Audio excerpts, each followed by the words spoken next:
We have this fire weather watch that was issued. A lot of people don't know what that is. We have not had one here in a really long time, and it has to do with warm temperatures, cha-ching, but very low humidity values and brisk winds. And humidity is the big player in all of it, specifically relative humidity. How much humidity we have compared to how much we could have at the current temperature.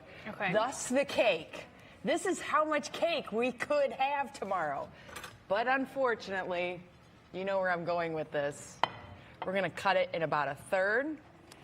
And you guys get this much cake. Oh. And Mother Nature, also known as Betsy Kling, gets this much cake.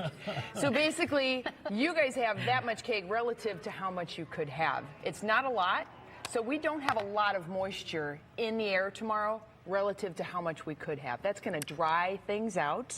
And as soon as we have dry stuff, like, you know, all the dead plants and leaves and stuff that's left around, now we get tinder, we have fuel, you add flame to that, and we got big problems. So if we have any fires that pop up tomorrow, a fire weather watch means be careful, because it could go crazy real quick. So let's take a look at what we are talking about. Temperatures tomorrow are going to be much warmer. We will be in the upper 70s. And Russ, I will be watching my big piece of cake there on the end. Hello.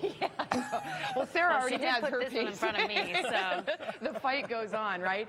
But this is for the areas that are just along and west of I-71. This also includes Wayne County and Holmes County. This is where the temperatures will be the warmest, the humidities will be the lowest, and the fuel is abundant. And as we take a look at the weather headlines, temperatures tomorrow will be on the rise. We already know that. It will be wonderfully warm. We will start with temperatures about 50. We'll get into the 60s with sunshine in the afternoon, and then toward evening, upper 70s, even a couple low 80s will be possible. But relative humidity is the really big part of this, because as temperatures warm, the relative humidity will go down. And by 3 o'clock in the afternoon, look at these relative humidity readings, only at 30% or so. It's going to be a dry day.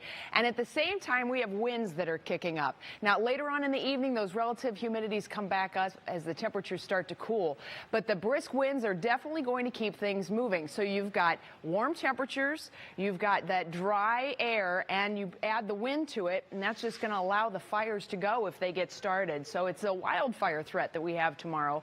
And you can see our wind gusts here in the pink, anywhere from 15 to 25-mile-per-hour wind gusts at times. So just remember, if you have any burning plans tomorrow, there are people who still burn leaves and shrubs and whatnot. That's when you don't want to be doing it, when we have these fire weather watches. So here's your temperatures. And look how the relative humidities go down. At the same time, we have the winds that are kicking up in the afternoon. So really, our window of best fire weather ingredients will be in the afternoon and the early evening. So just leave the flames alone. Don't be burning anything, everybody. It's going to be a beautiful night back at the Tribe. 74 for the game tomorrow with mostly sunny skies at 6:10 start. There's your sunny skies for the afternoon. Universal Windows Direct 7-day forecast. 81 then for Wednesday, but we'll have more humidity coming in. That humidity will eventually lead to rain and storms come Wednesday night into Thursday and Friday. This weekend we dry out, but it still looks beautiful, well into the 60s. Next week we start with some sunshine. Back to you guys. Betsy Kling, cake's all gone. No worries.